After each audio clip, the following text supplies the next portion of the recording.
مفتی طارق مسعود کے بیانات کے لیے مفتی صاحب کے آفیشیل چینل مفتی طارق مسعود سپیچز کو سبسکرائب کریں۔ الحمد للہ نحمده ونستعینه ونستغفره ونؤمن به ونتوکل علیہ ونعوذ باللہ من شرور انفسنا ومن سیئات اعمالنا من يهده الله فلا مضل له ومن يضلل فلا هادی له ونشهد ان لا الہ الا اللہ وحدہ لا شریک له ونشهد ان محمدا عبدہ ورسولہ صلی اللہ تعالی علیہ وعلی آلہ واصحابہ وبارک وسلم تسلیما کثیرا کثیرا اما بعد فاعوذ باللہ من الشیطان الرجیم بسم اللہ الرحمن الرحیم وإنک لعلی خلق عظیم وقال النبی صلی اللہ علیہ وسلم الکیس من دان نفسہ وعامل لما بعد الموت۔ قرآن مجید کی ایک آیت اور نبی صلی اللہ علیہ وسلم کی حدیث پڑھی ہے۔ اللہ تعالیٰ سے دعا ہے اللہ تعالیٰ صحیح طرح سے بات کہنے کی، سننے کی، سمجھنے کی اور پھر عمل کی اللہ تعالیٰ توفیق عطا فرمائے۔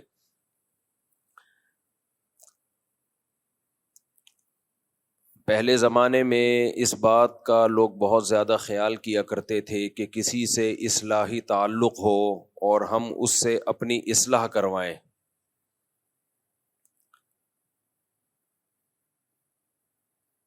اللہ تعالیٰ نے نبی صلی اللہ علیہ وسلم کو بھیجا، کتاب بھی دی اور آپ صلی اللہ علیہ وسلم کے بارے میں بتایا کہ یزکیہم، نبی صلی اللہ علیہ وسلم صحابہ کرام کو کتاب بھی دیں گے، حدیث بھی بتائیں گے اور ان کا تزکیہ بھی کریں گے، یعنی ان کی اصلاح بھی کریں گے، ان کو ظاہری اور باطنی برائیوں سے پاک کریں گے۔ تو نبی صلی اللہ علیہ وسلم کی ذمہ داریوں میں ایک بہت بڑی ذمہ داری یہ تھی کہ اپنے ساتھ اٹھنے بیٹھنے والوں کو، اپنے اوپر ایمان لانے والوں کو صحیح انسان بنا دینا، کہ وہ اخلاقی برائیوں سے اور جسمانی برائیوں سے پاک اور صاف ہو جائیں۔ کچھ برائیاں اخلاقی ہوتی ہیں اور کچھ ہوتی ہیں جسمانی۔ جسمانی برائیاں وہ نظر آتی ہیں، ان کا برا ہونا آسانی سے سمجھ میں آتا ہے، اس لیے اس میں نظریات کی اصلاح کی زیادہ ضرورت نہیں ہوتی، کانسیپٹ کلیئر کرنے کی زیادہ ضرورت نہیں ہوتی۔ چوری سب کو پتہ ہے بری چیز ہے اور مسلمان نماز چھوڑنے کو برا سمجھتا ہے، چاہے وہ عمل کرے نہ کرے۔ لیکن جو اندر کی بیماریاں ہیں، جس کو اخلاق کہا جاتا ہے، تو اخلاق کی اصلاح کرنا بھی نبی صلی اللہ علیہ وسلم کے منصب میں داخل تھا۔ آپ صلی اللہ علیہ وسلم کو جو اللہ نے نبی بنایا تو آپ کی ذمہ داریوں میں ایک ذمہ داری یہ تھی کہ صحابہ کرام کے اخلاق کو درست کرنا۔ اخلاق کہتے کس کو ہیں، اس کو بہت اچھی طرح سے سمجھنے کی ضرورت ہے، کاش یہ سمجھ میں آ جائے۔ اخلاق کا مطلب ہمارے ہاں عرف میں جو سمجھا جاتا ہے وہ یہ ہے کسی سے مسکرا کے بات کرنا اور اچھے لہجے میں بات کرنا۔ لیکن آپ کو پتہ ہے بہت سے 2 نمبر لوگ یہی کام کر رہے ہوتے ہیں، چاپلوسی، چمچہ گیری کرنے والے، چاپلوس، ان کے اخلاق بہت اچھے ہوتے ہیں۔ لالچی لوگ، حضرت جی کر کے زمین میں گڑنے والے، لیکن ان کا کوئی مفاد ہوتا ہے، شہرت کے بھوکے ہوتے ہیں یا دولت کے بھوکے ہوتے ہیں، ایسے میٹھے لہجے میں بات کریں گے۔ قرآن نے منافقوں کی علامت بتائی ہے، وَإِن يَقُولُوا تَسْمَعْ لِقَوْلِهِمْ، کہ جب یہ بات کریں گے تو اے نبی ان کے لہجے میں اتنی چاشنی، اتنی مٹھاس ہوتی ہے کہ آپ ان کی بات سنیں گے غور سے، یعنی پیغمبر صلی اللہ علیہ وسلم بھی سنیں گے ان کی بات کہ بھئی کیا شاندار بات کر رہے ہیں، ایسی بلاغت اور ایسی چاشنی اور لب و لہجے میں ایسی نرمی۔ وَإِذَا رَأَيْتَهُمْ تُعْجِبُكَ أَجْسَامُهُمْ، ان کے جو کھڑے ہونے کا اسٹائل ہے، بات چیت کا اسٹائل ہے، وہ انداز پسند آئے گا آپ کو. ایسے پرسنالٹی، سفید پگڑی، چہرے پہ نور، لگ رہا ہے کہ کوئی حج حضرت جی نے چھوڑا نہیں ہے.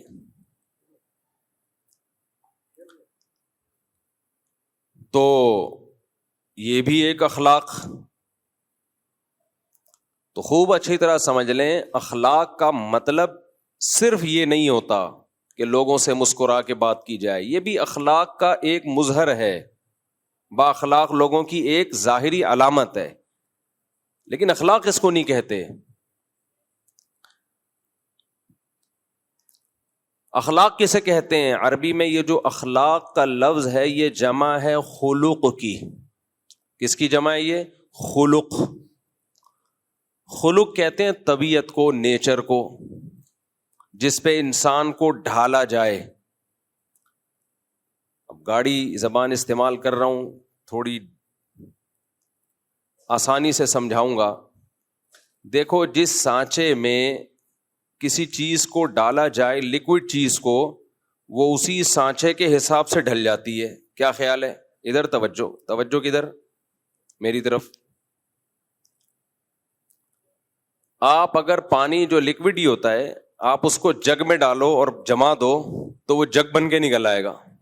کیا خیال ہے؟ آئس کیوب میں ہم برف ڈالتے ہیں، برف کے ٹکڑے اسی سائز کے بن جاتے ہیں جس سائز کے وہ آئس کیوب کے خانے ہیں. تو جس سانچے میں آپ لکوڈ چیز کو ڈالو گے، جس سانچے میں ڈھالو گے، وہ وہی چیز بن کے نکلے گی. تو انسانوں کے بھی سانچے ہوتے ہیں، جسمانی سانچے بھی ہوتے ہیں اور روحانی سانچے بھی ہوتے ہیں. جسمانی سانچہ کیا ہے؟ وہ ڈی این اے ہے جو اللہ نے پانی میں بنا دیا. جب وہ پانی ماں کے رحم میں جاتا ہے تو اس پانی کے قطرے میں اللہ نے یہ لکھ دیا ہوتا ہے، یہ سانچہ بنا ہوا ہے کہ اس کی آنکھ کس کلر کی ہوگی، اس کی پلکیں چھوٹی ہوں گی کہ لمبی ہوں گی، اس کے ناخن کیسے ہوں گے، اس کے بال کیسے ہوں گے، اس کا چہرہ کیسے ہوگا، اس کی ناک، اس کے کان، اس کا قد بڑا ہوگا یا چھوٹا ہوگا، یہ موٹا ہوگا یا دبلا ہوگا. بچہ اسی حساب سے بنتا ہے جو ڈیزائن اللہ نے اس پانی میں بنا دیا. کسی کے ڈیزائننگ میں یہ ہوتا ہے بلیک کلر کا ہوگا، اتنا بلیک ہوگا اندھیرے میں نظر ہی نہیں آئے گا. کسی کی ڈیزائننگ میں یہ ڈال دیا ہوتا ہے انتہائی وائٹ، ایسا وائٹ ہوگا کہ روشنی میں نظر نہیں آئے گا.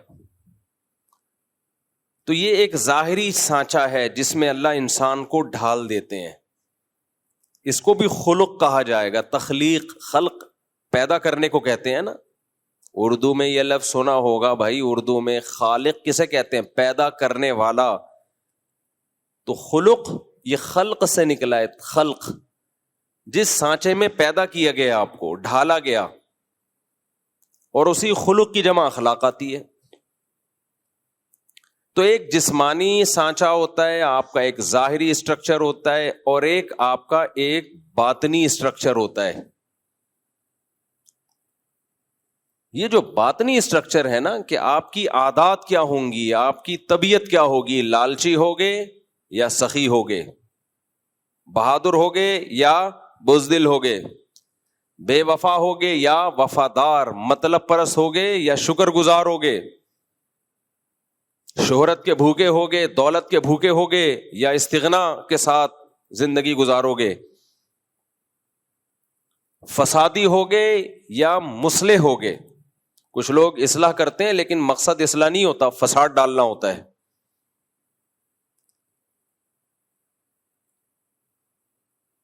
تو یہ ساری چیزیں یہ انسان کے باطنی اخلاق ہیں. ناشکرا، شکر گزار. تو یہ جو باطنی اخلاق ہیں، ان پہ جس طبیعت پہ انسان ڈھلتا ہے نا، ہر انسان کی ایک الگ نیچر ہوتی ہے. اس ڈھلی ہوئی طبیعت کو کیا کہا جاتا ہے؟ اخلاق. سمجھ رہے ہو کہ نہیں سمجھ رہے؟ اس ڈھلی ہوئی طبیعت کو کیا کہا جاتا ہے؟ اخلاق. خلق کی جمع. قرآن کہتا ہے انکا لعلی خلق عظیم، اے نبی آپ کو بہترین خلق پر پیدا کیا گیا ہے، آپ اس بہترین اخلاق پر ہیں۔ تو ظاہر ہے نبی صلی اللہ علیہ وسلم جب بہترین اخلاق پر تھے تو آپ کی صحبت جنہوں نے اٹھائی اور آپ سے جنہوں نے سیکھا ان کے اخلاق بھی بہترین، پھر جنہوں نے صحابہ سے سیکھا، تربیت لی، تزکیہ کروایا، ان کے اخلاق بھی بہترین۔ یہ سلسلہ سینہ بسینہ آج تک چلا آ رہا ہے اور قیامت تک چلے گا۔ تو یہ صحبت کے بغیر، با اخلاق لوگوں کی صحبت کے بغیر اس چیز کا حاصل کرنا مشکل نہیں بلکہ بہت مشکل ہے۔ اب وہ اخلاق ہیں کیا جس سے ہم نے اپنے آپ کو آراستہ کرنا ہے، جس کو کہتے ہیں نا با اخلاق آدمی ہے۔ ہم تو با اخلاق کا مطلب وہی لیتے ہیں، ہر وقت بتی سیدھی کھاتا رہے، مسکراتا رہے، غصہ ہی نہ آئے کبھی کسی بات پہ، اس کو تھینک یو کہتا رہے، ہر ایک سے جھک کے ملتا رہے۔ ٹھیک ہے، یہ بھی اچھی بات ہے، لیکن شریعت میں اخلاق کا یہ تصور بولو نہیں۔ بعض دفعہ غصہ کرنا اخلاق کا تقاضا ہے، سخت لہجے سے بات کرنا آپ کے با اخلاق ہونے کی علامت ہے، جھک کے نہ ملنا آپ کے با اخلاق ہونے کی علامت۔ چاپلوسی کرنے والے جھک کے مل رہے ہوتے ہیں۔ تو اسلام میں اخلاق کا تصور یہ ہے کہ آپ کے دل میں لالچ نہ ہو، آپ شہرت کے بھوکے بولو نہ ہو، آپ میں دولت کی ہوس بولو نہ ہو، آپ میں تکبر نہ ہو کہ ہم چما دیگر نیس، میں ہی ہوں دنیا میں ایک پیدا ہوا جس کو سب پتہ ہے، باقی سارے کیا ہیں؟ بے وقوف۔ اپنی رائے کو ہمیشہ سپیریئر سمجھنا کہ میں غلطی نہیں کرتا، میری رائے ہمیشہ کیا ہوتی ہے؟ درست، باقی سب غلط۔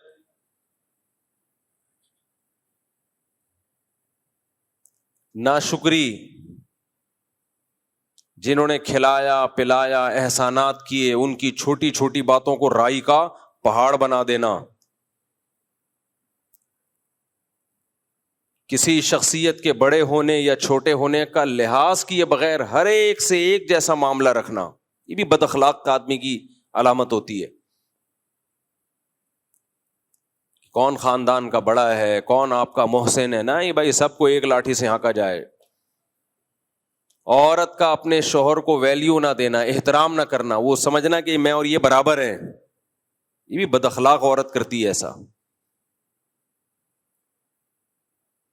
بھائی اگر دونوں ایک جیسے ہوتے تو یہ آپ کو چھوڑ دے، آپ کی کیا حیثیت رہے گی سوسائٹی میں؟ آج ہماری خواتین یہ بات بہت کہتی ہیں کہ جتنی ضرورت مرد کو ہماری ہے ہمیں اتنی ہی ضرورت ہے۔ نہ، آپ کو مرد کی ضرورت زیادہ ہے۔ اللہ نہ کرے وہ آپ کو چھوڑ دے، منہ کالا کرنے کے لیے اس کے پاس عورتیں بہت ہیں۔ یہ تو شریعت کا پابند ہے کہ اس نے، شریعت نے حلال پر کی باؤنڈری کھینچ دی ہے، ورنہ انگریز تو شادی وادی تھوڑی کرتا ہے، وہ اس کو پتا ہے عذاب جان ہے بھائی بیوی بنانا، نائٹ کلبوں میں روزانہ منہ کالا کرے گا۔ لیکن اسلام نے مرد کو پابند کیا کہ وفا کرو، اس کے علاوہ کسی اور عورت کی طرف مت جاؤ، اور ساری زندگی اس کا نان نفقہ اٹھاؤ۔ کتنی بھاری بھرکم قیمت دیتا ہے ہماری سوسائٹی کا مرد عورت کے لیے، مگر میڈیا اس کو بد اخلاق بنا رہا ہے اور مرد کے مقابلے میں لا کے کھڑا کر رہا ہے۔ کھلے دلوا کے نا، کھلا لے لو اور تم انڈیپینڈنٹ زندگی گزارو، تمہیں کسی کی ضرورت نہیں ہے۔ اسلام نے کیا کہا؟ بھئی یہ تمہارا محسن ہے، اس کی کڑوی کسیلی برداشت کر لو۔ لو كنت آمر احدا ان يسجد لاحد لامرت النساء ان يسجدن لازواجهن، سجدے کا حکم ہوتا تو عورت کو حکم دیتا شوہر کے سامنے سجدہ کرے۔ یہ باتیں پہلے مائیں بچیوں کو سکھاتی تھیں۔ بھائی اونچ نیچ ہر گھر میں ہوتی ہے، برداشت کر لو۔ نہ آج کل اینٹ کا جواب پتھر سے۔ لیکن آپ ان خواتین کو دفتروں میں دیکھیں، nice to meet you, attitude ایسا خاندانی، باس کے ساتھ ایسے ان کا جو بیہیویئر ہے باس کے ساتھ بڑا زبردست. تو بھائی ہم برابر کے ہیں، برابر کے ہونے میں بھائی مرد کا فائدہ ہے. مرد کہے گا برابر کے ہیں، نکلو پتلی گلی سے یہاں سے. انگریز کی بیوی اور انگریز برابر ہوتے ہیں، اس لیے انگریز کہتا ہے کہ شادی کرو. 50 سال میں بڈھے ہو کے تو کر رہا ہوتا ہے بیچارہ شادی. ہمارے ہاں ٹین ایجر لڑکے پھنس چکے ہیں میری بیانات سن کے. 18 20 سال کے لونڈے شادی کر کے میرے بیانات سن کے شادی کی اور پھنس گئے. کیوں پھنس گئے؟ ادھر ادھر منہ نہیں مار سکتے. وہ رات کو جلدی گھر پر آئیں گے، سارا نان نفقہ اس کا اٹھائیں گے. وہ یہ تو عیاشی کی عمر تھی ان کی، لیکن انہوں نے اپنے آپ کو باؤنڈ کر لیا ایک عورت کی وفا کے لیے. تو پھر اسلام عورت کو بھی کچھ احکام دیتا ہے. یہ تمہارے سر کا تاج ہے، تو اس کو عزت دو، اس کو رسپیکٹ دو. یہ تمہارا بوائے فرینڈ نہیں ہے، یہ گھر کا سربراہ ہے. تو اخلاق کے ہمارے ہاں معیار ہی چینج ہو چکے ہیں. ہم گوروں سے اخلاق سیکھ رہے ہیں. کس سے اخلاق سیکھ رہے ہیں آج کل؟ گوروں سے. تو حسد نہ ہو آپ میں، جیلسی نہ ہو، استغنا ہو، دوسروں کے ٹکڑوں پہ نظر نہ ہو. استغنا اور تکبر یہ دو دیکھنے میں ایک جیسی چیزیں ہیں، لیکن ان میں زمین اور آسمان کا فرق ہے. تکبر کسے کہتے ہیں؟ دوسرے کو نیچا سمجھنا. اور استغنا کسے کہتے ہیں؟ اپنے آپ کو مخلوق کا محتاج نہ سمجھنا. دیکھنے میں دونوں ایک جیسے ہیں. مثال کے طور پر آپ غریب ہیں، مسکین ہیں، کھانے کو روٹی نہیں ہے، آپ کی خودداری یہ کہتی ہے میں کسی کے سامنے ہاتھ نہ پھیلاؤں، میں کسی کے سامنے ہاتھ نہ پھیلاؤں. یہ کیا ہے؟ یہ تکبر ہے یا استغنا ہے؟ بولو نا. یہ استغنا ہے. یہ بری چیز ہے یا اچھی چیز ہے؟ اچھی چیز ہے، یہ پسندیدہ ہے. اس کو خودداری کہتے ہیں، عربی میں استغنا کہتے ہیں. عفت اور پاک دامنی بھی کہتے ہیں کہ اپنے دامن کو داغدار ہونے سے بچا رہا ہے. لیکن یہی معاملہ اگر باپ کے ساتھ ہو، آپ کو روٹی نہیں مل رہی، باپ نے کہا چل یہ لے پیسے لے 2 روٹی جا کے لے آ. آپ کہہ رہے ہو ہم کسی کے ٹکڑوں پہ پلنے والے بولو نہیں ہے. وہی ماں کہہ رہی ہے یہ لے پیسے لے کچھ کھا لے جا کے، ہم کسی کے محتاج نہیں ہیں، انڈیپینڈنٹ ہیں، ہم کسی کے ٹکڑوں پہ نہیں پلتے. اب یہ استغنا ہے؟ تکبر ہے؟ یہ تکبر ہے. اس کو کہا جائے گا غیرت لیس آدمی. اب گالی کو انگلش میں کر لو نا تو مہذب ہو جاتی ہے. غیرت لیس آدمی، تو ساری زندگی باپ کے ٹکڑوں پہ ہی پلا ہے. ساری زندگی کس کے ٹکڑوں پہ پلا ہے؟ باپ اور ماں کے ٹکڑوں پہ پلا ہے. تو آج سینہ چوڑا کر کے کہہ رہے ہیں ہم کسی کے محتاج نہیں ہے. تو محتاج ہے باپ کا بھی اور ماں کا بھی. تو یہ استغنا کسی اور کے سامنے جا کے دکھایا کر، کسی اور کے سامنے جا کے دکھایا کر. آج ہماری جو ینگ جنریشن ہے اس کو استغنا اور تکبر ان دونوں میں فرق ہی ختم ہوتا چلا جا رہا ہے. بڑوں کے سامنے جھکا جاتا ہے بھائی، اپنے جیسوں کے سامنے انسان اپنی ٹانگ اونچی رکھتا ہے، لیکن خودداری ہے. آج کل خواتین بھی اس طرح کے تانے دیتی ہیں شوہر کو، 10 سال اس کی آمدن سے کھا پی کے اس کو نچوڑ دیا. اب پھر اس طرح کے تانے کہ ہم تمہارے ٹکڑوں پہ پلنے والے نہیں ہیں. مرد جب بڈھا ہو جائے نا، ہماری سوسائٹی میں اس کے ساتھ بہت برا ہوتا ہے. ان خواتین کے ہاں جن کی دینی تربیت نہیں ہے، جس عورت کی دینی تربیت ہے، اچھے خاندان کی ہے، وہ بڑھاپے میں اپنے شوہر سے زیادہ محبت کرتی ہے. وہ بچوں کی سائڈ کبھی بھی نہیں لیتی. وہ بااخلاق ہوتی ہے. وہ کہتی ہے بھائی میری زندگی میں پہلے یہ آیا ہے, تم بعد میں. تمہیں بھی میں نے جو پالا ہے نا, اس نے شیلٹر دیا تھا تو اچھے طریقے سے پال لیا. یہ شیلٹر نہ دیتا تو دھکے کھاتی میں تمہیں لے کے. لہذا اب اگر کبھی جھگڑا ہوگا تو میں اپنے شوہر کی سائڈ لوں گی, بیٹوں کی سائڈ نہیں لوں گی. ایسی خواتین بھی ہے, عزت دار خاندان سے ان کا تعلق ہے, غیرت مند ہے, لیکن ایسی بھی ہیں کہ نچوڑ لیا اس کو. اب بیٹوں اور بیٹیوں کے ساتھ مل کے اس بڈھے کی ایسی کی تیسی کی ہوئی ہے. وہ بیچارہ سسک سسک کے مر رہا ہے کیونکہ اب وہ کمانے کے قابل بولو نہیں رہا, نچوڑ لیا. اب یہی کہ تمہارے باپ نے مجھے دیا کیا ہے, ساری زندگی ستایا ہے اس نے, ساری زندگی ستایا ہے. تو جب ستانا شروع کیا تھا اس وقت علیحدگی لے لیتی. مجبور تھی میں, ایکچولی مجبور تھی. بچے لے کے کہاں جاتی؟ اس کا مطلب آپ کو اس کی ضرورت تھی نا. آپ کو پتا تھا بچے لے کے کدھر دھکے کھاؤں گی میں, تو اس نے شیلٹر دے دیا نا, تو بڑی بنیادی ضرورت آپ کی پوری کر دی نا. تو جو بہت بڑا فیور آپ نے اس سے لینا تھا وہ فیور لے لیا. اتنا بڑا فیور آپ نے اس سے لے لیا کہ زندگی آپ نے ایک شیلٹر میں ایک بچوں کو پال لیا بچوں کے باپ کی موجودگی میں. تو اب تو اس کے بھائی اگر کچھ ظلم زیادتی ہوئی تھی, اس کا مطلب اس کے ظلم کا لیول کم تھا, اس کے احسانات کا پلڑا بھاری تھا. تو جب اس وقت برداشت کر لیا اس لیے کہ ضرورت تھی, اب اس کو ضرورت ہے برداشت کر لو. نہ جب ہمیں ضرورت تھی تو برداشت کریں گے, بڈھے کو ضرورت ہے تو برداشت نہیں کریں گے. جتنا کھل کے بولتا ہوں تو خواتین جو مجھے گالیاں دیتی ہیں نا وہ خواتین ہی جانتی ہیں. جیسے کمنٹس میں گالیاں آتی ہیں نا, لیکن میں بڈھوں کو دیکھ رہا ہوں بھائی, ہم اسی سوسائٹی میں بڑے ہوئے. ہاں غیرت مند خواتین غیرت مند ہوتی ہیں, ایسی بھی ہیں.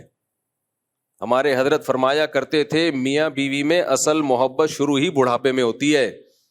بعض دفعہ یوٹیوب پہ انسٹاگرام پہ کلپ آ رہے ہوتے ہیں, بڈھا بڈھی ایک دوسرے کو کھلا رہے ہیں, ایسا اچھا لگتا ہے, بڑا اچھا لگتا ہے دیکھ کے.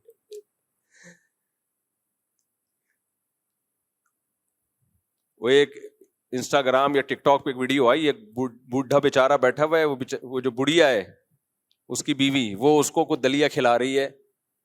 میاں کے دانت ہی ختم ہو گئے نا, تو اس کو دلیا بڑا اچھا لگ رہا تھا. تو اس کے نیچے کمنٹس میں یہ لکھا ہوا تھا کہ بیٹے جاب کے لیے باہر چلے گئے, بیٹے بہوؤں کو لے کے الگ ہو گئے, بیٹیاں شادی کر کے اپنے گھروں میں چلی گئیں, جہاں سے چلے تھے ہم وہیں آ کے کھڑے ہو گئے. جب شادی ہوئی تھی اکیلے تھے. بیٹے بہوؤں کو لے کے مارکیٹ سے شارٹ اور بیٹیاں رخصت ہو کے گھر میں, اب بڈھا بڈھی دوبارہ اکیلے. تو جہاں سے اس رشتے کا آغاز ہوا تھا اینڈنگ بھی وہیں. لیکن یہ ان کے ہوتا ہے جن کے 2 بچے ہوتے ہیں, یہ مالداروں کے ہوتا ہے. یہ نحوست اللہ نے کس کے لیے رکھی ہے؟ پیسے والوں کے لیے. جن کے دل چھوٹے ہوتے ہیں, بنگلے 1000 گز کے ہوتے ہیں. ایک آدھ بچہ امریکہ چلا گیا, ایک جاپان چلا گیا, ایک بیٹی تھی وہ چلی گئی. بڈھا بڈھی ایک دوسرے کو کب تک دلیا کھلاؤ گے بھائی, کب تک کھلاؤ گے؟ بڑھاپا انہی کا مزے کا گزرتا ہے جن کے ہول سیل کے حساب سے اولادیں ہوتی ہیں. اور قرآن کے الفاظ دیکھو یار, الفاظ دیکھو قرآن کے.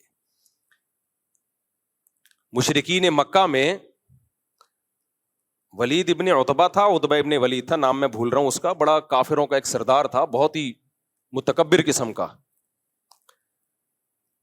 اللہ نے اس کو بیٹے بھی دیے, بہت مال بھی بہت دیا, تو وہ بڑا فخر کرتا تھا اور نبی صلی اللہ علیہ وسلم کی مخالفت کرتا تھا کیونکہ اتنے بیٹے تھے, بڑا اسٹرانگ تھا نا.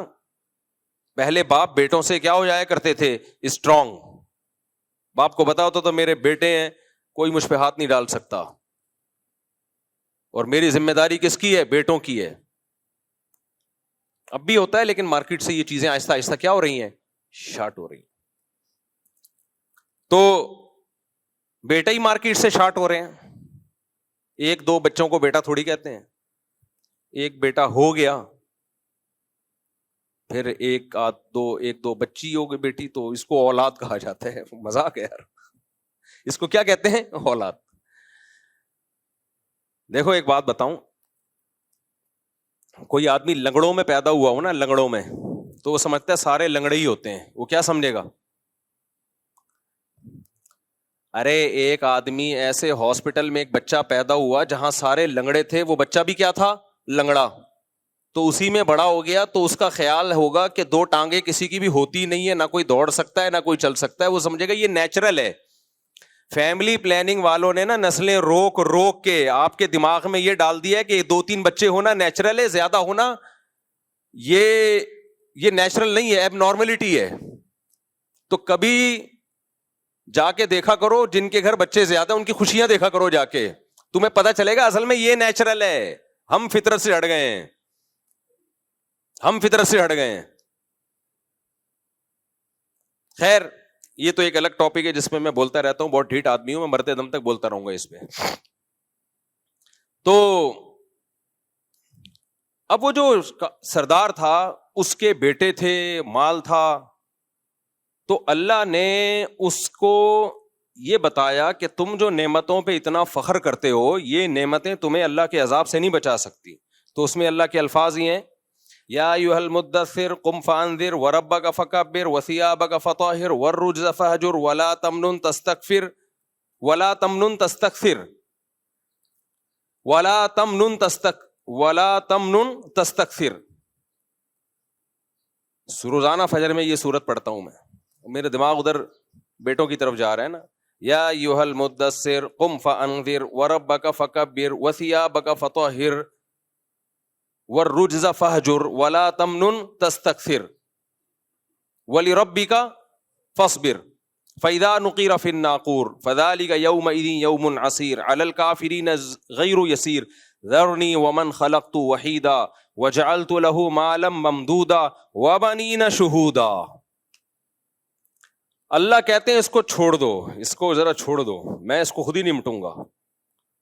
میں نے اس کو مال بھی دیا، یعنی اللہ اپنی نعمتیں گنوا رہا ہے، وبنین شہودا، اور حاضر رہنے والے بیٹے بھی دیے.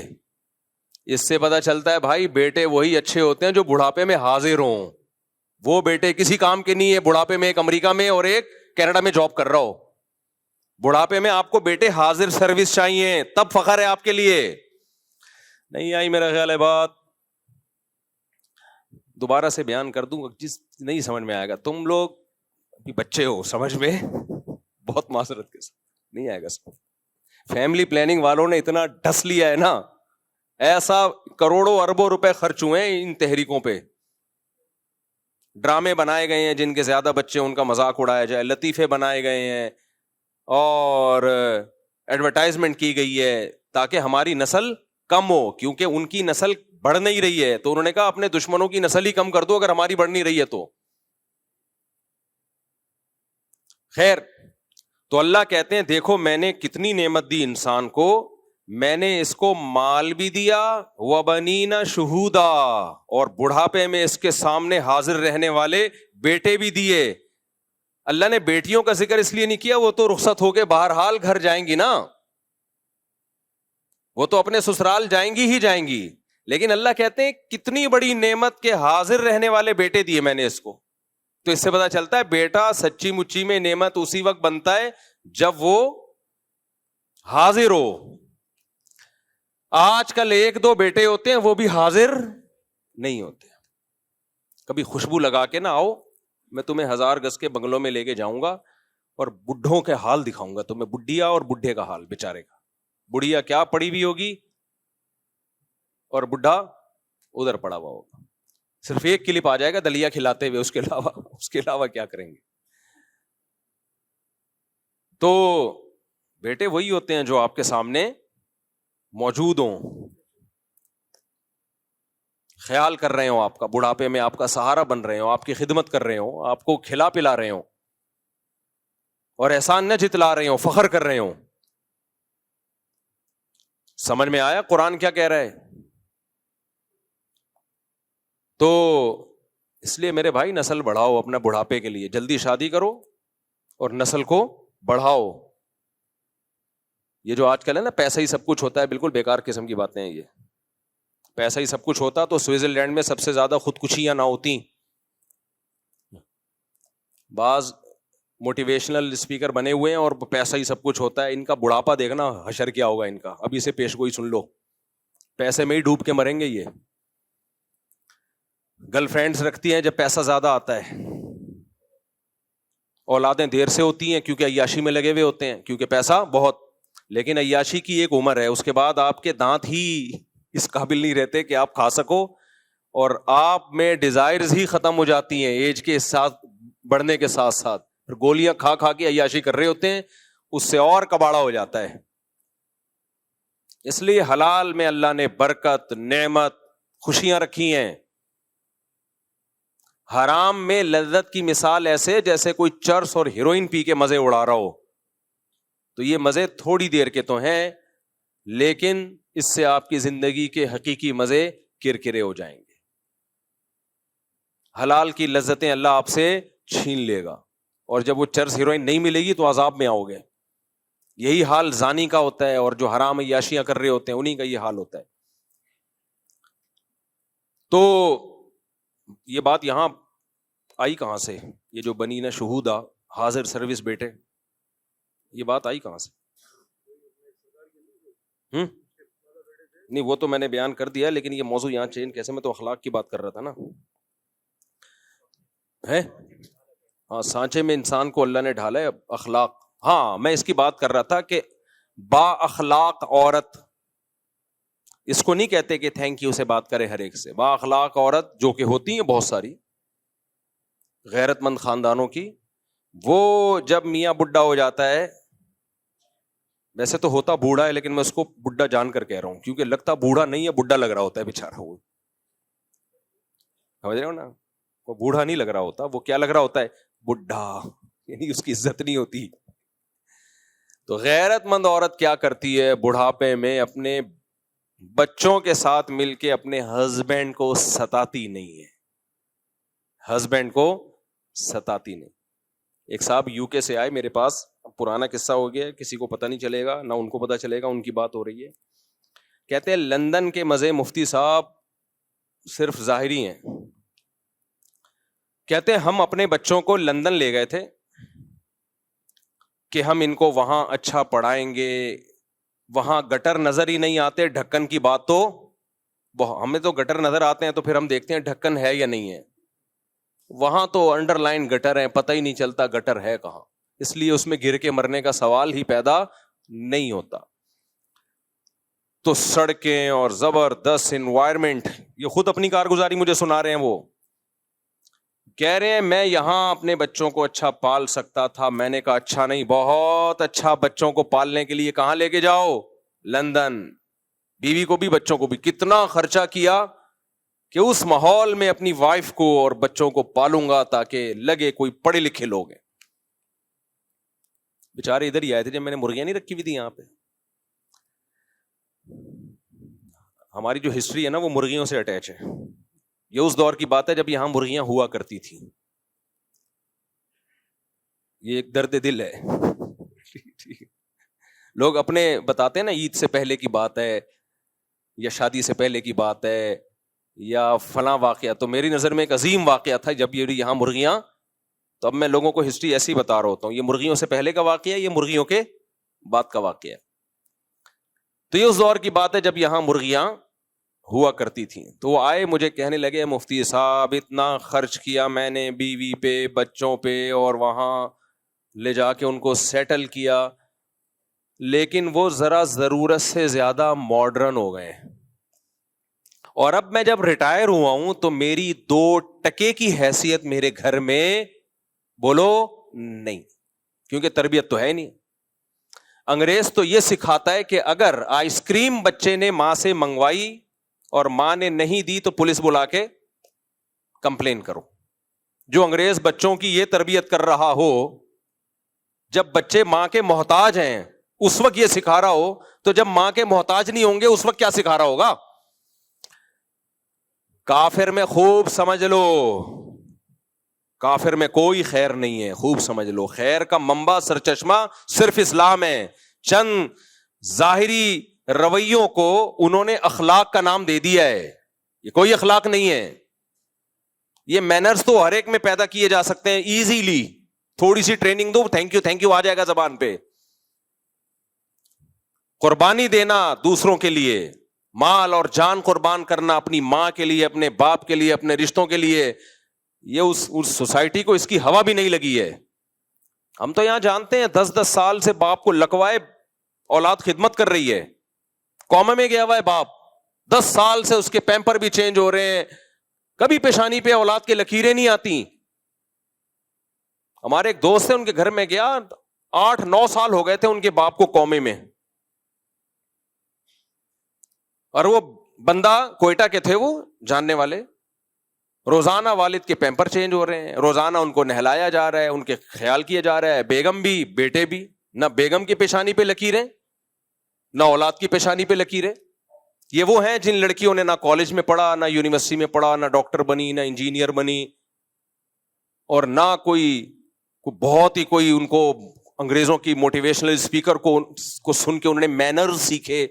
سمجھ رہے ہیں نا, کوئی ورکشاپ نہیں لی جہاں ان کو مینرز سکھائے جا رہے ہوں, گاؤں دیہاتوں کی سیدھی سادھی.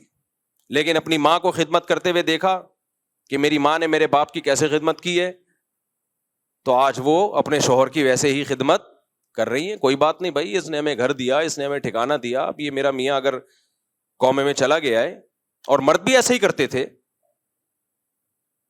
ایسے بھی لوگ ہم نے دیکھے ہیں, بیوی کو فالج ہوا ہوا ہے 6-6 سال 7-7 سال سے, شوہر کی پیشانی پہ لکیر نہیں آتی. انگریزوں میں یہ سب چیزیں کیا ہیں, ختم. بیوی کو فالج ہوگا, جمع کرا دے گا وہ, چل بھائی جا بھائی, اس کو لے کے جا یار, میرے کسی کام کی نہیں ہے. ویسے آپ سے ملے گا, nice to meet you, how are you, fine, thank you.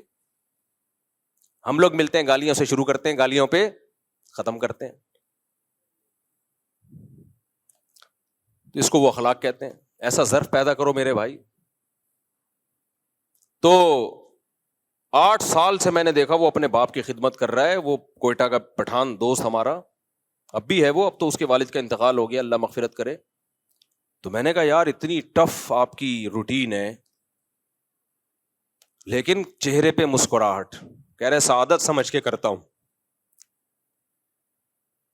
جنت کا ذریعہ سمجھ کے کرتا ہوں.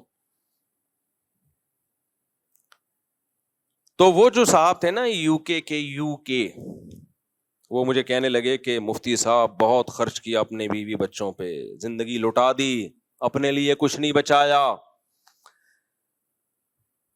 کہتے ہیں اب میرا ٹائم ایسے پاس ہوتا ہے, گھر میں تو کوئی لفٹ بولو نہیں کرا, تھوڑا سا اونچی آواز میں بات کر لو تو آگے سے اسی اسپیڈ کے ساتھ رپلائی.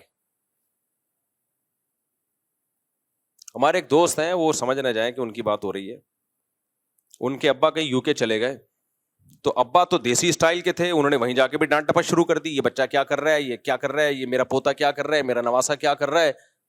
انہوں نے تو بھگایا ابا کو. یہاں آ کے ان سے بولا یار تم نے ابا کو پالا ہوا کیسے ہے, یہ تو ڈانٹ ٹپٹ کرتے ہیں. میں نے کہا دیکھ لو میرے بھائی, تم دیسی ہو, تم نے خوشی خوشی ابا کو رکھا ہوا ہے, اور یہ ڈانٹ ٹپٹ صبح شام برداشت کرتے ہو, بلکہ باپ کے مرنے پہ رو گے. اور یہی تمہارے جو رشتہ دار وہاں جا کے رہے ہیں وہ باپ کو چند دن برداشت نہیں کر پائے. یہ فرق ہے لندن میں اور پاکستان میں.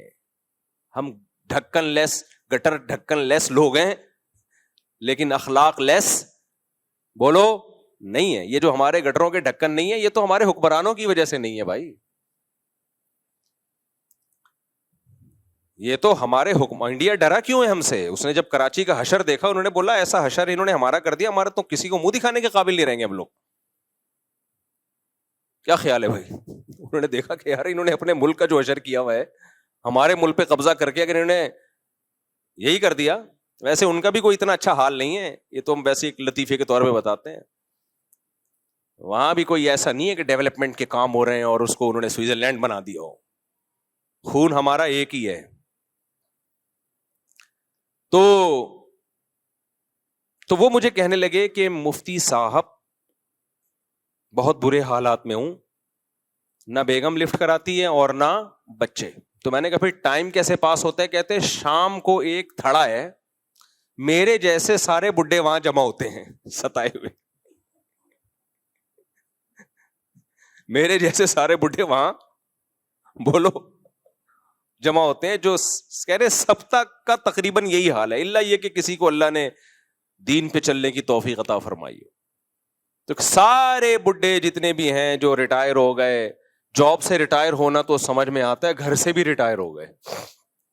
کہہ رہے ہیں جب تک کھلا پلا رہے تھے تو تھوڑی بہت عزت تھی، اب اس سے گئے. یہی حال باپ کا بھی ہوتا ہے، اور جب ماں زیادہ بوڑھی ہو جائے گی نا، اس بیچاری کا بھی یہی حال ہونے والا ہے، پھر اس کا بھی یہی ہونے والا ہے. تو پھر وہ اس کو کہہ رہے ہیں کہ ہم سارے بڈھے ایک جمع ہوتے ہیں، پھر اپنا دکھ اور درد شیئر کرتے ہیں ایک دوسرے کے ساتھ. بتا آج تیری کتنی بےزتی ہوئی گھر میں. وہ کہتا ہے میری اتنی بےزتی ہوئی. بتا تیری کتنی بےزتی ہوئی. تو با اخلاق احسان فراموش بولو نہیں. جس کی آپ کو ضرورت ہے اس کے لیے تو سبھی جھک جاتے ہیں اس کے سامنے. دیکھو میں بار بار ماں باپ پر کیوں بولتا ہوں، کیونکہ ہم دنیا میں دیکھ رہے ہیں کہ حقوق کی آواز اٹھائی جا رہی ہے، خواتین کے حقوق کی، بچوں کے حقوق کی، جانوروں کے حقوق کی. قرآن نے سب سے زیادہ اگر حقوق کی آواز اٹھائی ہے تو ماں باپ کے حقوق کی. اب یار یا تو قرآن صحیح ہے یا انگریز صحیح ہے. قرآن بچوں کے حقوق کی بات کرتا ہے اتنی نہیں جتنی ماں باپ کی بات کرتا ہے. قرآن بہن بھائیوں کے حقوق کی بات کرتا ہے اتنی نہیں جتنی ماں باپ کے حقوق کی بات کرتا ہے. قرآن خواتین کے حقوق کی بھی بات کرتا ہے اتنی نہیں جتنی ماں باپ کے حقوق کی بات کرتا ہے. قرآن ریاست کے حقوق کی بھی بات کرتا ہے اتنی نہیں جتنے والدین کے حقوق کی بات کرتا ہے. قرآن پڑوسیوں کے حقوق کی بات بھی کرتا ہے اتنی نہیں جتنی والدین کے حقوق کی بات کرتا ہے. قرآن بیوی کے حقوق کی بات بھی کرتا ہے اتنی نہیں جتنی والدین کے حقوق کی بات کرتا ہے. قرآن شوہر کے حقوق کی بات بھی کرتا ہے اتنی نہیں جتنے والدین کے حقوق کی بات کرتا ہے. بات بھی زیادہ کرتا ہے اور اس کے لیے صیغے بھی الگ سے استعمال کرتا ہے. وہ والے صیغے ورڈنگ یوز نہیں کرتا جو بہن بھائیوں کے لیے یوز کرتا ہے. جب قرآن دیگر رشتہ داروں کی بات کرتا ہے تو حکم دیتا ہے اللہ تمہیں یہ کرو یہ کرو یہ کرو. جب ماں اور باپ کی بات کرتا ہے تو ووصینا وصیت کر رہے ہیں ہم تمہیں. قضا ربو کا فیصلہ کر دیا تیرے رب نے ایسا کرنا ہے تم نے. جو سینٹینس ہیں ان میں بھی بہت جان ڈال دیتا ہے قرآن. اور پھر قرآن جس ترتیب سے بیان کرتا ہے، قرآن ماں باپ جب حقوق کی بات کرتا ہے نا، دوسروں کے اپنے حق کے بعد نہیں بات کرتا. ماں باپ کے حقوق کی بات کرتا ہے تو اپنے بعد سب سے پہلے ماں باپ کی بات کرتا ہے. گورا نہیں کرے گا یہ بات. گورا فادر ڈے منائے گا لوگوں کو بیوقوف بنانے کے لیے، اور ہمیں بھی بیوقوف بنا دیا اس نے. ہمارے یہاں بھی یہ جو سیکولر لبرل لوگ ہیں نا، فادر ڈے اور مدر ڈے منا رہے ہیں. ان بیچاروں پہ مجھے بہت، ان کو اللہ نے دنیا میں ہی جہنم دے دی ہے یار. سیکولر اور لبرل ہو کے نا مولویوں کا مذاق اڑا کہ یہ داڑھی والے، یہ شلواریں ٹخنوں سے اوپر کریں. یہ مولوی ہمیں تہذیب سکھائیں گے؟ تہذیب تو فلاں یونیورسٹی میں سکھائی جاتی ہے. پروفیسر صاحب کتنی اسٹائل میں بات کرتے ہیں. یہ مولوی لوگ تو فتوے جھاڑتے رہتے ایک دوسرے پہ. آنے دو بڑھاپا، ابھی عیاشی ختم ہوگی تمہاری. پھر جا کے دیکھا کرو مولویوں کے گھروں میں کیا ہو رہا ہے اور تمہارے گھروں میں کیا ہو رہا ہے. وہ ہے نا بھی لندن میں کیس آیا، آئس کریم ماں نے منگوائی. بی بی سی کی رپورٹ ہے نا، بی بی سی کی ہے نا. بچے نے آئس کریم منگوائی، ماں نے نہیں دی، بچے نے پولیس کو بلایا. اب ماں کو اندر تو نہیں کیا پولیس نے، لیکن آ گئی پولیس، تنبیہ کر کے چلی گئی ہے. اس میں بات کروں گا انشاءاللہ سوال جواب کے سیشن میں، کیونکہ ہمارا سیکولر لبرل طبقہ بہت اپریشیٹ کر رہا ہے کہ قانون اس کو بولتے ہیں بھائی. ایک بچہ بھی جب چاہے پولیس کو بلائے تو بلا سکتا ہے. یہ ہوتی ہے قانون کی مضبوطی. اور ہمارے ہاں ڈاکو گھر میں گھسے ہوئے آپ پولیس کو بلاؤ تو پولیس نہیں آتی. بھائی قانون کا مضبوط ہونا الگ بات ہے، مضبوط یا کمزور ہونا، درست اور صحیح ہونا الگ بات ہے. اس کو دیکھ رہا ہے ہمارا سیکولر طبقہ قانون مضبوط ہے، یہ نہیں دیکھ رہا کہ صحیح بھی ہے کہ نہیں ہے. غلط قانون اگر مضبوط ہو اس کے سائیڈ افیکٹ بہت خطرناک ہوتے ہیں. ایسا قانون مضبوط نہ ہوتا زیادہ اچھا تھا. ہمارے یہاں بھی ہوتا ہے بعض دفعہ بچہ پولیس کو بلاتا ہے، پولیس کہتی ہے کس نے تھپڑ لگایا؟ باپ نے لگایا. پولیس کہتی ہے ہم تو روزانہ اپنے بیٹے کو ایک دو چماٹ تو غریبی میں مار رہے ہوتے ہیں. تو قانون مضبوط نہیں ہے لیکن ہے بہرحال ٹھیک ہے کہ ابا نے اگر ایک ہاتھ تھپڑ لگا دیے تو مارنا نہیں چاہیے، کہیں آپ جا کے گریبیوں میں مارنا شروع کر دیں. میں مار کو اپریشیٹ نہیں کر رہا، جو تربیت محبت سے ہوتی ہے وہ مار کٹائی سے نہیں ہوتی. لیکن اگر باپ نے مار دیا، ماں نے مار دیا، بیٹے کو یہ رائٹ نہیں ہے کہ پولیس بلائے. وہ باپ کا بلا وجہ مارنا غلط اگر ہے تو بیٹے کا آگے سے رپلائی کرنا اس سے بڑا غلط ہے. یہ ناقابل معافی جرم ہے، یہ ناقابل معافی جرم ہے. لیکن انگریزوں کو اس جرم کا جرم ہونا معلوم نہیں ہے، کیونکہ خدا کو نہیں مانتے تو خدا کے حکام کو بھی نہیں مانتے. نفس پرستی کی بیس پہ جب قانون بنتے ہیں تو اس کے سائیڈ افیکٹ یہی ہوتے ہیں، یہی سائیڈ افیکٹ ہوتے ہیں اس کے. ہمارے یہاں تو بھائی بچپن میں ہم ٹیچروں سے پٹ کے نہیں اپنے ماں باپ کو بتاتے تھے کہ ٹیچر نے مارا ہے، کیونکہ اگر ابا کو آ کے بتاتے نا ٹیچر نے تھپڑ مارا ہے تو 4 تھپڑ ابا الگ سے مارتے کہ ٹیچر کی شکایت کیوں کر رہے ہو.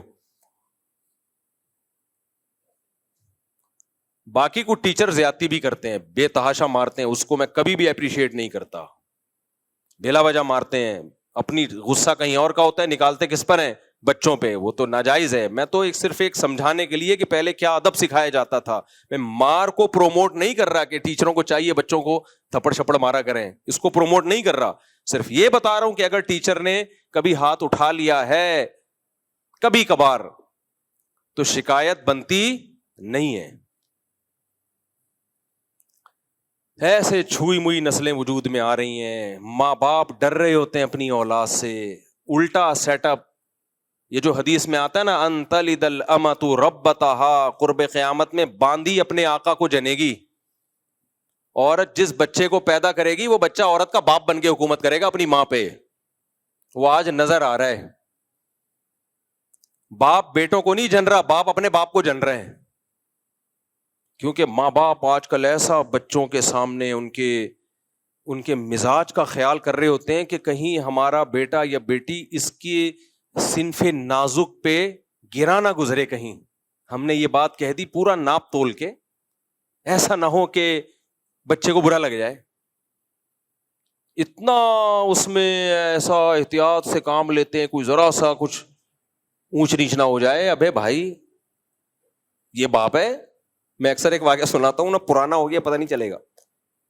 میں واقعات جب سناتا ہوں جب وہ ایکسپائر ہو چکے ہوتے ہیں. مرغیوں سے پہلے کے واقعات ہیں سارے، یہ سارے واقعات مرغیوں سے پہلے کے ہیں، جب میری یہ مرغیاں ہوا کرتی تھی. دعا کرو کمیٹی والے مجھے دوبارہ اجازت دے دیں مرغیاں پالنے کی. اچھا خیر، پالی بھی ہیں دوسری جگہ پر لیکن وہ دور ہے. تو خیر، تو وہ واقعہ ہی بھول گیا مرغیوں سے پہلے کا. ہاں، ایک صاحب آئے اپنے بیٹے کو لے کے، بڑے ایجوکیٹڈ فیملی، بڑے پڑھے لکھے خاندانی قسم کے. اپنے بیٹے کو لے کر آئے کہ کچھ سمجھانا تھا اس کو. ماشاءاللہ پینٹ شرٹ میں، اور بڑا ایک گیٹ اپ سے بھی پتہ چل جاتا ہے نا وہ پڑھا لکھا آدمی ہے، اچھی فیملی سے ان کا تعلق. میرے سامنے بڑی پست آواز میں بات کر رہے ہیں. بیٹا جوان 24-25 سال، بہت آرام سے دھیمے لہجے میں کہ دیکھیں آپ میرے بیٹے کو یہ سمجھائیے مفتی صاحب کائنڈلی، یہ ایسا کرتے ہیں، یہ ویسا کرتے ہیں، یوں کرتے ہیں، آپ ان کو سمجھائیے. آواز ابا کی کیا تھی؟ بولو پست، کہ بیٹے کی شان میں کہیں گستاخی نہ ہو جائے. اور بیٹا جب بات کرے تو 2-2 فٹ اچھلے، ٹکی نہیں رہا زمین پہ، ایسے بات کر رہا ابا نے ہو. اور باپ پھر اس کو کہہ رہے دیکھیں بیٹا لاؤڈلی مت بولیں، کائنڈلی دیکھیں مفتی صاحب نہیں ایسا نہیں ہے جیسا یہ کہہ رہے ہیں، نہیں مفتی صاحب ایسا نہیں ہے، یہ غلط بیانی کر رہے ہیں. اور بیٹا پھر چیخ رہا ہے، منہ سے جھاگ نکل رہا ہے اس کے. میں نے کہا یار مجھے کچھ ایسا لگ رہا ہے کہ کچھ غلط ہو گیا ہے، فطرت کی طرف سے کچھ کیا ہو گیا ہے. ویسے فطرت کبھی غلطی کرتی نہیں، لیکن کچھ ایسا لگ رہا ہے کہ جس کو پہلے پیدا ہونا چاہیے تھا وہ بعد میں پیدا ہو گیا، جس کو بعد میں پیدا ہونا چاہیے تھا وہ بولو پہلے پیدا. میں نے کہا یہ گھر میں الٹا سیٹ اپ چل گیا ہے، کیا اس کو پہلے پیدا ہو کے باپ بننا چاہیے تھا اور آپ کو بعد میں پیدا ہو کے اس کا بیٹا بننا چاہیے تھا. اسٹائل سے تو یہی لگ رہا ہے کہ یہ باپ ہے اور آپ بیٹے ہو. اسٹائل سے یہ لگ رہا تھا کہ جو باپ ہے وہ اصل میں کیا ہے؟ بیٹا ہے، اور جو بیٹا ہے وہ اصل میں کیا ہے؟ باپ ہے. اور یہ صرف ایک کا اسٹائل نہیں ہے, آج کل گھروں میں یہ اسٹائل لانچ ہو گیا ہے. یہ ڈراموں سے, فلموں سے, یونیورسٹیوں میں سکھایا جا رہا ہے کہ تم انڈیپینڈنٹ ہو, تم انڈیویجول ہو, تم کسی کے محتاج نہیں ہو, ہیومن رائٹس, ہر ایک کا اپنا ایک حق ہے. اور وہاں سے بھی یہ سب چیزیں آ رہی ہیں, اور ڈراموں میں دکھایا جا رہا ہے شوہر نے بیوی کو ایک تھپڑ لگایا تو بیوی نے بھی رکھ کے پورا اسٹائل سے پوری 5 انگلیاں اس کے جڑ دی. لوگ کلیپنگ کر رہے ہیں نیچے کمنٹس میں, ماشاءاللہ ایسا ہی ہونا چاہیے ایسے شوہروں کے ساتھ. مجھے خیال ہو رہا تھا کہ اللہ کرے ان کی بیویاں ان کو گریوی میں ایک ایک چماٹ سب کو رکھ کے دیں. شوہر کا چماٹ مارنا, تھپڑ مارنا غلط ہے بھائی, لیکن اس کا یہ مطلب تھوڑی ہے کہ اگر اس نے مار دیا تو بیوی بھی آگے سے ایک چماٹ لگا دے. غلط چیز کو ختم کرنے کے لیے اس سے زیادہ غلط کیوں کروا رہے ہو؟ تو اس لیے کہتے ہیں اخلاق. اب سمجھ میں آ رہا ہے اخلاق کسے کہتے ہیں؟ وہ ٹوپی ڈرامے والے اخلاق کی بات نہیں کر رہا جو جاپانیوں میں ہے, کنگ چاؤں کنگ پاؤں, وہ سب کے وہ کوئی مشکل کام نہیں ہے. وہ والے اخلاق سیکھنے ایئر ہوسٹس کی جاب کر لو, 1 مہینے میں آ جائیں گے وہ اخلاق آپ میں. 1 مہینہ لگے گا ٹریننگ میں. ایئر ہوسٹس کو 1 مہینے میں سکھا دیا جاتا ہے تمیز سے بات کرنی ہے, بدتمیزی بولو نہیں کرنی. لیکن اس سے وہ ماں باپ کو پالنا نہیں سیکھتی, وہ شوہر کے ساتھ حسن سلوک نہیں سیکھتی. تو یہ والے جو ایئر ہوسٹس والے اخلاق ہیں کہ مسکرا کے بات کرنا, یہ 1 مہینے کی ٹریننگ سے آ جاتے ہیں. لیکن ہمارے یہاں چونکہ وہ بھی نہیں ہے اس لیے آتے وہ بھی نہیں ہے. لیکن خیر ایک مثال دے رہا ہوں میں. اوریجنل اخلاق جو ہے نا وہ تھوڑا ڈیفیکلٹ ہیں. وہ پیغمبروں کی صحبت کے بغیر نہیں آتے, یا ان کی صحبت اٹھاؤ جنہوں نے پیغمبروں کی صحبت اٹھائی, یا ان کی صحبت اٹھاؤ جنہوں نے پیغمبروں کی صحبت اٹھانے والوں کی صحبت اٹھائی, اللہ والوں کی صحبت اٹھائی. ان کی صحبت اٹھائے بغیر یہ سچی مچی والے اخلاق پیدا نہیں ہوتے. سچی مچی والے اخلاق پیدا نہیں ہوتے. تو میں جس اخلاق کی بات کر رہا ہوں وہ ہے باطن کی اصلاح, کہ اپنے محسنوں کو پہچانے انسان. اسلام میں سب کو ایک لاٹھی سے نہیں ہانکا گیا ہے. پڑوسی کا حق دور رہنے والے سے زیادہ ہے. آج ہماری سوسائٹی میں ہے زیادہ ہے بھائی. وہ جو آپ کی دیوار, جس کی دیوار کے ساتھ لگتی ہے, اس میں اور غفار صاحب میں کوئی فرق بولو ہے ہی نہیں. جمشید صاحب ہو گئے یا پڑوسی ہو گیا, کوئی فرق نہیں ہے. دیکھو پورشن والے گھر کبھی بھی مت لو. پورشن والے گھر جو ہے نا, پورشن والے, یہ ڈھیٹ پنا, پڑوسیوں کے حقوق کی بات کر رہا ہوں. پورشن والے گھر میں سب ایک دوسرے کے پڑوسی ہوتے ہیں نا. کیا خیال ہے؟ اپارٹمنٹ بنا دیے نا 4-6 گھر آپ نے لے لیے, گئے آپ, ایسا بیڑا غرق ہوگا نا آپ کا. ایک اتنا پانی استعمال کرے گا, موٹر خراب ہوگی تو اس کے پیسے نہیں دے گا, وہ کہے گا تم نے خراب کی ہے. مجھے گھر مل رہا تھا کہ پورشن, میں نے کہا نہیں لوں گا بھائی, جھگی میں رہ لے انسان, اپنی ہو وہ زیادہ بہتر ہے. چند لوگوں کے ساتھ مل کے رہنا, کہ خیال ہی نہیں ہے ایک دوسرے کا. ٹینکی مشترک ہے تو ایک تو پانی پورا نہ چھوڑ رہا ہے, موٹر خراب ہو رہی ہے تو کوئی پیسے ہی نہیں دے رہا. 4 پورشن ہوں گے, ہر ایک نے چھوٹی چھوٹی اپنی الگ الگ موٹریں لگائی ہوئی ہیں, لگانے کی جگہ ہے نہیں اتنی. آپ داخل ہو ایسا لگتا ہے کوئی فیکٹری ہے, ہر طرف موٹریں ہی موٹریں. پڑوسیوں کے حقوق کہاں گئے میرے بھائی؟ ایک صاحب جاننے والے, انہوں نے مجھے اپنے اوپر پورشن میں بلایا, ان کا پھڈا چل رہا ہے, تو پھڈا ختم کرنے کے لیے انہوں نے الگ اپنی ٹینکی لگا لی. اب دماغ دیکھیں, مائنڈ دیکھیں پڑوسیوں کا. الگ ٹینکی لگائی تاکہ مشترکہ ٹینکی سے پانی آئے نہیں اور جھگڑا ہمیشہ کے لیے ختم. اب جب الگ ٹینکی لگائی ہے, لگانی تو اوپر ہی تھی نا, تو اوپر پورشن والے نے چھپڑ میں الگ سے ایک وال اپنے گھر کے لیے بھی نکال لیا اس سے. ماشاءاللہ مائنڈ دیکھیں. اب وہ پریشان کہ یار ہم جب ٹینکی بھرتے ہیں تھوڑی دیر میں پانی ختم. اتفاق سے میں کسی کام سے ان کے اوپر پورشن چلا گیا نا, تو میں نے دیکھا, میں نے کہا تو چھپڑ میں ایک الگ سے وال نکلا ہوا ہے. اور جنہوں نے وال نکالا جیسے میں کہہ رہے ہیں مفتی صاحب ہم تو آپ کے روز بیان سنتے ہیں ماشاء اللہ, نائس ٹو میٹ یو, بیٹھیے. جو روز بیان سن کے بھی حال ہے تمہارا یار, نہیں سنتے تو کیا حال ہوتا. ایک طرف حدیث میں آتا ہے جس نے 1 درہم چوری کیا نا 700 نمازیں اس کی ضائع ہو جاتی ہیں. اور یہاں پانی چوری کر رہے ہو یار صبح شام کسی اور, وہ بےچارا اپنے خرچے پہ ٹینکر لا کے, پانی تو گورنمنٹ دیتی نہیں ہمیں. انڈیا پانی بند کرے نہ کرے اس سے ہماری صحت پہ کوئی فرق نہیں پڑتا, کیونکہ انڈیا نے جب بند نہیں کیا تھا تو بھی ہمیں پانی نہیں مل رہا تھا, جب بند کر دیا تو بھی نہیں مل رہا. ہم تو ٹینکر پہ چل رہے ہیں, ٹینکر پہ چل رہے ہیں بھائی. تو یہ آخری سہارا ہے ہمارا ٹینکر, یہ بھی گئے ہم, پھر بارشوں پہ سیٹ ہو جائیں گے ہم. خود ڈیم بنا کے نا رکھیں گے, بارش کا پانی ہوا اسٹور کیا اس کو. سائنسدانوں کو چاہیے پہلی فرصت میں ہائیڈروجن ڈائی آکسائڈ بنانے کی کوئی مشین ایجاد کر لیں. یہ کہ ہوا میں ہائیڈروجن اور آکسیجن تو ہوتی ہے, ہم خود بنا لیا کریں گے 2 ہائیڈروجن کے 1 آکسیجن کو لے کے مکس کر کے. ہمیں حکومت کے پہ ڈیپینڈ کرنے سے نکالو. سولر پلیٹیں تو آ گئی نا, اللہ کا شکر ہے, بجلی میں لوگ اب انڈیپینڈنٹ ہونا شروع ہو گئے ہیں. ایسا ہی کوئی سائنسدانوں کو چاہیے پہلی فرصت میں کوئی مشین بنائے جس سے پانی بنا سکیں ہم لوگ. تو میرے بھائی یہ بھی اخلاق ہیں. اسلام نے پڑوسی کا حق دوسروں سے زیادہ بتایا ہے, زیادہ بتایا. لیکن خاندانی لوگ بھی الحمدللہ ہیں. ہمارے ایک دوست تھے, کنواں کھودا انہوں نے اپنے لیے. کہہ رہے میں نے پہلے سے نیت کر لی کہ جب کنواں بھر جائے گا, ہم ٹینکی, میٹھا پانی تھا ان کے یہاں, جب میری ٹینکی بھر جائے گی کنویں کے پانی سے تو جتنا بچا ہوا پانی ہے سارا اڑوس پڑوس میں, جو پڑوسی ہے جو قریب کا, اس کا حق زیادہ ہے نا, تو سب سے پہلے اس کو, پھر اس کے بعد والے کو, پھر اس کے بعد والے کو. اچھا اس علاقے میں پانی بہت کم تھا, اللہ کی قدرت, نیت اچھی تھی نا, تو پانی بے تحاشا دے دیا اللہ نے, پہلے سے نیت اچھی تھی.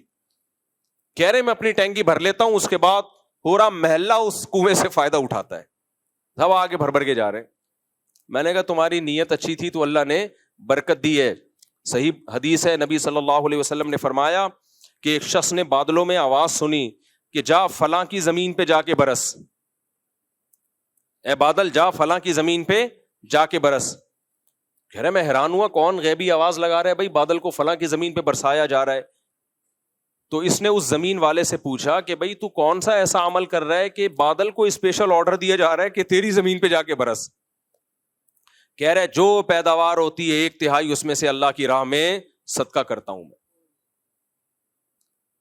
نبی صلی اللہ علیہ وسلم نے فرمایا, دیکھو نبی کی باتوں پر ایمان ہونا ایمان سے بڑی کوئی نعمت نہیں ہے. تو ان باتوں کو سننے میں مزہ بہت آتا ہے, یہ بے ایمان لوگوں کے لیے نہیں ہے. مزہ کس بات کا آتا ہے کہ ہمارا رب اور ہمارا مذہب کتنا اچھا ہے, ہمیں خرچ کرنے کی ترغیبیں دینے کے لیے کتنی پاورفل موٹیویشن ہے, کتنی پاورفل حوصلہ افزائی ہے.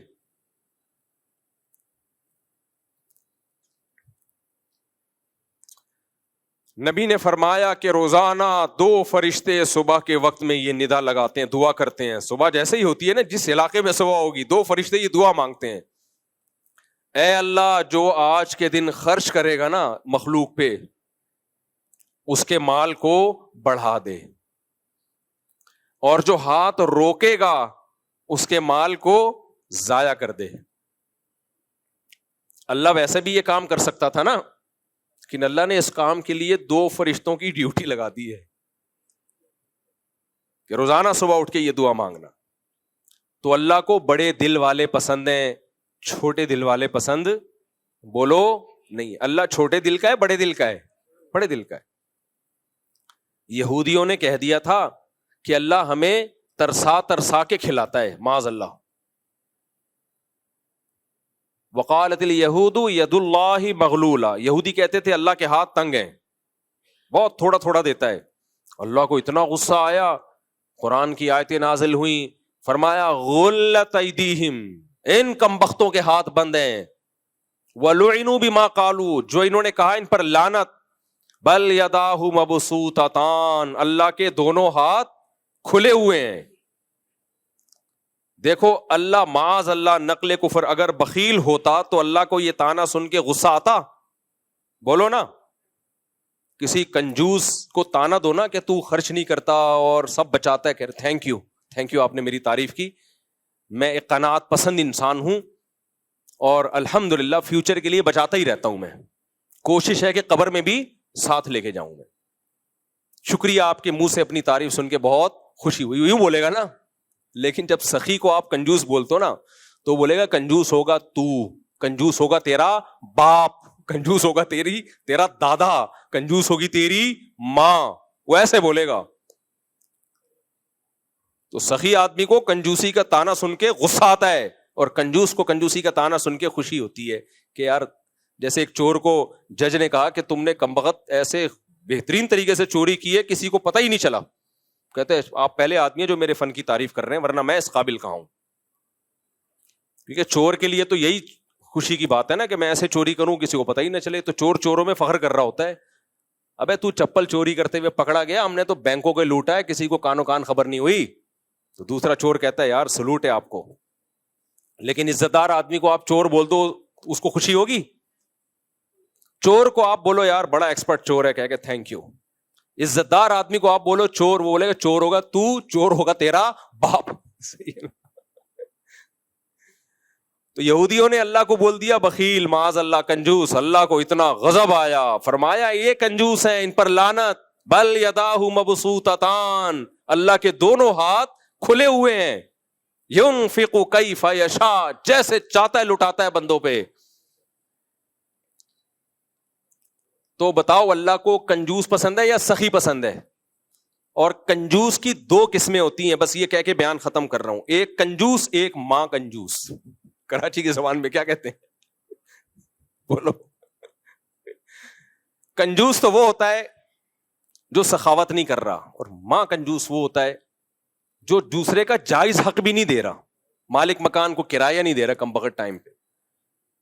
بل ڈیوز ہیں، آپ سب پڑوسی اکٹھے ایک اپارٹمنٹ میں رہتے ہو، یار سب مل کے پانی کا بل دو، سب مل کے گیس بجلی کا بل دو. نہیں جی، ایک گارڈ آپ نے گلی میں رکھا ہوا ہے سیکیورٹی کے لیے، تو سب لوگ اس کے پیسے دینا. 10 آدمی پیسے دے رہے ہوتے ہیں، باقیوں سے پیسے نکالنا ایسے جیسے قبر سے کسی مردے کو اکھاڑا جا رہا ہے. آپ دیکھ لو جتنے سیکیورٹی گارڈ گلیوں میں ہوتے ہیں سب کمانے والے لوگ ہوتے ہیں، لینڈ لارڈ ہوتے ہیں، لیکن ان کی جیب سے 2-3 ہزار روپے اس گارڈ کے لیے نہیں نکل رہے ہوتے. یہ تو واجب ہے آپ پہ دینا، وہ نہیں دے رہے ہوتے. تو یہ بھائی کنجوسی کی سپرلیٹو ڈگری ہے. یہ وہ اخلاق ہیں جنہیں ہمیں درست کرنے کی بولو ضرورت ہے. اٹ از کالڈ اخلاق. باقی تھینک یو والے بھی وہ بھی ضروری ہے، لیکن وہ اصلی پہلے کون سے ہیں؟ یہ والے اخلاق. دل بڑا کرو بھائی، تعریفیں کرنی نہیں چاہیے اپنی، کیوں ہم قابل تعریف بھی نہیں ہے. مجھے ابھی یاد آیا ہے کہ گیس کا بل میرے ساتھ جو پڑوسی ہیں نا انہوں نے 6 مہینے سے نہیں دیا، اکیلا میں ہی دے رہا ہوں، حالانکہ میٹر دونوں میں. ابھی مجھے یاد آیا ہے، کہہ کے تھک گیا. اب آپ کو کیا پتا کون سے پڑوسی. غیبت اس لیے نہیں ہے کہ میرے 4 پڑوسی ہیں. اگر کوئی پڑوسی آئے گا مفتی صاحب آپ نے ہمارا ذکر کر دیا، میں کہوں گا خالی تم تھوڑی ہو بھائی، 3 اور ہیں. تو اس لیے میرے پاس یہ آپشن ہے کہ میں جب پڑوسی کی غیبت کروں تو غیبت نہیں ہوگی. وہ آپ لوگ کے پاس یہ آپشن نہیں ہے. یہ 4 کا فائدہ ہوتا ہے. اکیلا بل دے رہا ہوں، حالانکہ میٹر دونوں میں مشترک ہے، لیکن وہ گھننے بنے ہوئے ہیں، دیے جا رہے ہیں. مفتی صاحب دینے دو. میں پھر مصروف ہوں، بھول جاتا ہوں. میں پھر 4 دن بعد خیال ہوتا ہے، جا کے دروازہ نوک کرو، بھائی بل دو یار، میں اکیلا کیوں دوں؟ اچھا مفتی صاحب کل دیں گے. اب ہم مصروف لوگ ہیں. پھر 6 مہینے بعد ہو سکتا ہے اب اگلی دفعہ جب مرغیاں آئیں تو اس کے بعد یاد آئے مجھے. تو یہ مارکیٹ میں کیا چل رہا ہے بولو؟ یہ چل رہا ہے مارکیٹ. اور ہمارے ساتھ تو کم ہو رہا ہے. میرے جو پڑوسی ہیں نا دوسرے اسی اپارٹمنٹ میں، ان بیچارے بوڑھوں کے ساتھ بہت برا ہو رہا ہے. وہ تو روزانہ شکایتیں لے کے آ رہے ہوتے ہیں. پانی کا بل مفتی صاحب میں اکیلا دے رہا ہوں، وہ نہیں دے رہے. گیس کا بل میں اکیلا دے رہا ہوں، فلاں نہیں دے رہا. گیس کاٹ کے چلے جائیں گے. میں نے کہا کٹنے دو گیس. کہہ رہے ہیں میرا تو بیڑا غرق ہو جائے گا نا, اس کا ہو یا نہ ہو. تو یہ ہے اخلاق. یہ کیا ہے؟ او بھائی جب ایک ساتھ رہتے ہو تو بڑھ چڑھ کے تعاون کرو, کیونکہ پڑوسی میں اور جمشید میں کیا ہے, جو دور کے رہنے والے ہیں, کوئی جمشید و غفار و ستار ہو, اس کے بجائے پہلا حق کس کا ہے؟ نبی نے تو یہاں تک فرمایا اگر کوئی کھانا بناؤ, پہلے غربت تھی, اس دور کے حالات تھے یہ, تو شوربہ زیادہ کر دو, اس میں سے پڑوسیوں کو بھی دے دو. اب اتنی غربت نہیں ہے, پڑوسی اتنے مالدار ہوتے ہیں کہ شوربہ زیادہ کرو گے وہ کھائے گا ہی نہیں, ہوگا کیا پتلا سالن بنا کے بھیج دیا. لیکن یہ بتایا گیا ہے بھائی اس کا خیال کرو. یہاں خیال نہیں کیا جا رہا, جو واجب حق ہے وہ بھی نہیں ادا کیا جا رہا. تو نبی نے فرمایا کہ بعثت لأتمم مکارم الاخلاق, اللہ نے مجھے بھیجا اس لیے تاکہ انسانوں میں اعلیٰ درجے کے اخلاق پیدا کر دوں, کنجوسی, بخل, حسد, بغض یہ نکال دوں. اللہ ہم سے یہ چیزیں نکال دے اور انسان کا بچہ بننے کی اللہ ہم سب کو توفیق عطا فرمائے. وما علینا الا البلاغ.